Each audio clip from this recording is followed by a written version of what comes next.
Now, we are going to look at each of the characteristics of pulse to be assessed one by one, starting off with the rate of pulse.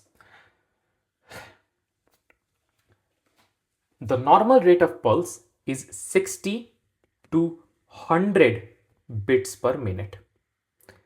Abnormally, when there is less than 60 beats per minute, we call that bradycardia. When it's more than 100 beats per minute, we call that tachycardia. Bradycardia. There are physiological and pathological causes of bradycardia. The physiological causes of bradycardia are sleep, athletes, and expiration. The pathological causes of bradycardia are due to pathology at the level of SA node, pathology at the level of AV node, and pathology at the level of bundle branch. At the level of SA node, you get sinus bradyarrhythmia. At the level of AV node, you get AV block. And at the level of bundle branch, you get bundle branch block. The causes of sinus bradyarrhythmia are: number 1, hypothermia. Number 2, hypothyroidism. Number 3, cholestatic jaundice. Number 4, drugs such as beta blocker, calcium channel blocker, and digoxin. Number 5, sick sinus syndrome. And number 6, Cushing's reflex. Under AV block, we have primary heart block, first degree heart block, second degree heart block, and third degree heart block. Under second degree heart block, we have Mobitz type 1, Mobitz type 2, and 2:1. So that's bradycardia for you. Tachycardia.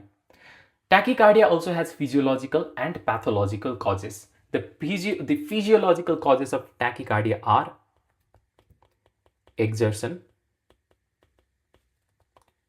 pregnancy, children, emotion, and inspiration. The pathological causes of tachycardia are your high output states. I want you to mock up all the high output states, because if your Viva teacher asks you to mention all the pathological causes of tachycardia, you can mention the high output states. And if he also asks you, or he or she also asks you to mention all the causes of high volume pulse, you can plug the high output states there as well. So the high output states are: number 1, fever. Number 2, pregnancy as mentioned here. Number 2, anemia. Number 3, thyrotoxicosis. Number 4, beriberi. Number 5, liver cirrhosis. Number 6, Paget's disease of bone. And number 7, arteriovenous fistula. So what are the high output states? Fever, pregnancy, anemia, thyrotoxicosis, beriberi, liver cirrhosis, Paget's disease of bone, and arteriovenous fistula.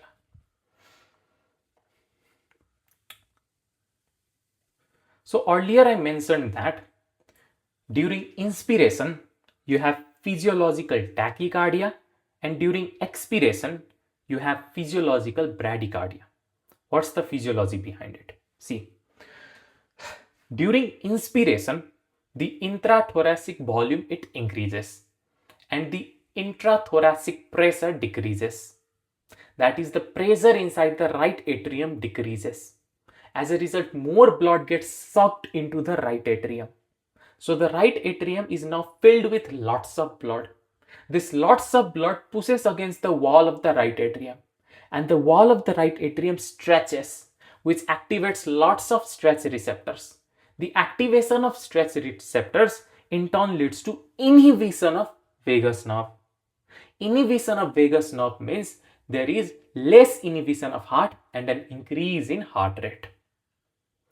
In expiration, on the other hand, there is decrease in intrathoracic volume, increase in intrathoracic pressure, increase in pressure inside the right atrium.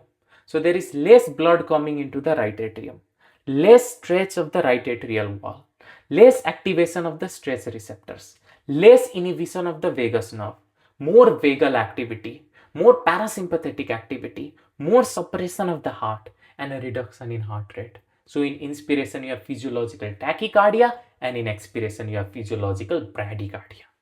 Again, in inspiration, there is increase in intrathoracic volume, there is decrease in intrathoracic pressure, there is increase in preload, that is the blood coming into the right atrium.